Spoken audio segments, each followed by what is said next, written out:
Breaking news आपको देंगे। Supreme court में पनामा अमल दरामद केस की समाअत पीर तक के लिए मुलतवी कर दी गई है। पनामा केस की जीआईटी ने अपनी हतमी रिपोर्ट सुप्रीम कोर्ट में जमा करवा दी है। अदालत ने फरीकैन को रजिस्ट्रार ऑफिस से कॉपियां हासिल करने की हिदायत कर दी है। जीआईटी सरबराह ने अदालत से रिपोर्ट की जिल्द नंबर 10 आम ना करने की इस्तदा कर दी है। अमल दरामद बेंच ने समाअत के दौरान हुसैन नवाज की तस्वीर लीक के मामले पर दरख्वास्त निपटा दी है। सुप्रीम कोर्ट ने समाअत के दौरान रिमार्क्स दिए कि तस्वीर लीक के जिम्मेदार का नाम सामने आना चाहिए, लेकिन इस पर कमीशन बनाने की जरूरत नहीं। अगर हुकूमत को तस्वीर लीक पर कमीशन बनाने में दिलचस्पी है तो बना ले। अदालत ने अटॉर्नी जनरल से इस्तफसार किया कि बताया जाए कि एसईसीपी की तरफ से रिकॉर्ड मामले का क्या बना, जिस पर अटॉर्नी जनरल ने कहा कि एफआईए ने तहकीकात की हैं।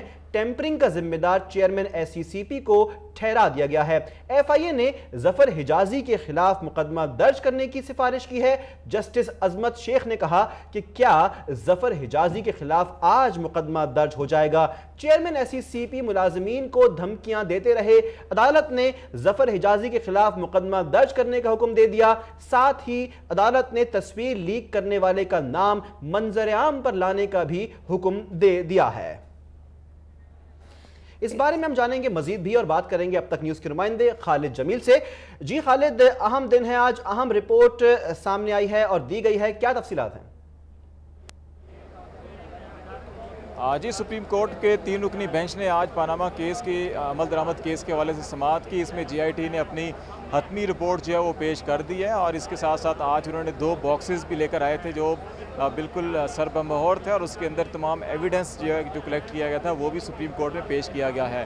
सुप्रीम कोर्ट ने अगरचे पनामा केस की जो रिकमेंडेशंस और सिफारशात और जो रिपोर्ट जीआईटी ने पेश की है उसके हवाले से समाअत अब पीर को होगी, लेकिन जो 3-4 और अहम 7 अमूर चल रहे थे उनको आज निपटाया है। हुसैन नवाज की तस्वीर जो लीक हुई थी उसके मामले के ऊपर सुप्रीम कोर्ट ने कहा कि जो जीआईटी है वो उसका नाम पब्लिक कर दे और गवर्नमेंट अगर समझती है कि उसके खिलाफ कोई कमीशन कायम करने की ज़रूरत है या मज़ीद तहकीकात करने की ज़रूरत है या कोई कानूनी कार्रवाई करने की ज़रूरत है तो वो गवर्नमेंट कर सकती है। सुप्रीम कोर्ट इस मामले के अंदर कुछ नहीं कर सकती। दूसरा मामला जो है कि वो सुप्रीम कोर्ट के हवाले से जो मुख्तलिफ खबरें छप रही थी जंग ग्रुप के अंदर, उसका भी सुप्रीम कोर्ट ने नोटिस लिया और जंग ग्रुप के प्रिंटर, पब्लिशर और उस रिपोर्टर को भी तौहीन अदालत का नोटिस सर्व किया गया और 1 हफ्ते के अंदर उनसे जवाब तलब किया गया है जो मुख्तलिफ औकात के अंदर खबरें शाया कर रहे थे। और सुप्रीम कोर्ट के जजेस का ये कहना था कि सुप्रीम कोर्ट के फैसले और रिमार्क्स किसी और नौयत के होते थे, लेकिन जो खबरें छप रही हैं वो बिल्कुल तौहीन अदालत के ज़ुमरे में आती हैं और एक ख़ास नुक्ता नज़र से सुप्रीम कोर्ट के ख़िलाफ़ छापी जा रही थी। इसके साथ साथ जो कोर्ट ने ये भी कहा कि जो रिपोर्टर था मुतलका वो जजेस को उनके घरों पर फ़ोन भी कर रहा था जो कि तौहीन अदालत के ज़ुमरे में आता है। इसके अलावा जो बिलाल रसूल जीआईटी के मेंबर थे उनका फेसबुक अकाउंट हैक किया गया था।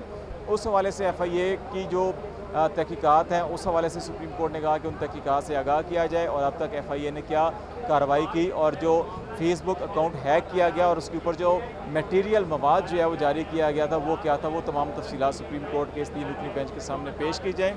इसके अलावा जो एसईसीपी के अंदर टेम्परिंग की गई थी दस्तावेज़ात के अंदर, उसकी एफआईए ने जो रिपोर्ट पेश की थी उस पर अटॉर्नी जनरल से पूछा गया कि उन्होंने क्या कार्रवाई की है, तो उन्होंने कहा कि रिपोर्ट हमें मिल गई है, उसमें टेम्परिंग भी साबित हुई और कार्रवाई की जा रही है। तमाम सुप्रीम कोर्ट ने फिर हुक्म दिया कि जफर हिजाजी के खिलाफ जो है वो आज ही मुकदमा दर्ज किया जाए और उनके खिलाफ जो मुतलका कवानीन है उसके तहत कार्रवाई की जाए।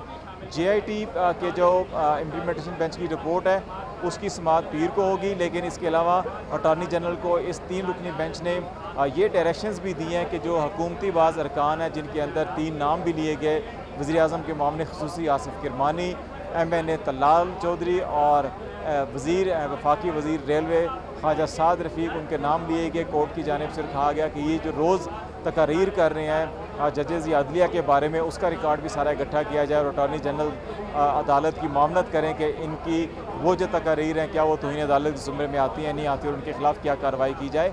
इस मौके पर जजेस ने अटॉर्नी जनरल को ये भी कहा कि अटॉर्नी जनरल साहब आप तैयार रहें, बहुत से लोगों के खिलाफ ऑब्जेक्शन करनी होगी और अब इन तमाम मामलात की जो समाअत है वो पीर को होगी। निहाल हाशमी की जो इश्तियाल अंगेज़ तकरीर थी अदलिया के हवाले से और धमकियाँ जो दी गई थी उसकी समाअत अभी कुछ देर बाद जो है सुप्रीम कोर्ट में होनी है। जी बहुत बहुत शुक्रिया आपका तफसीलात के लिए खालिद जमील।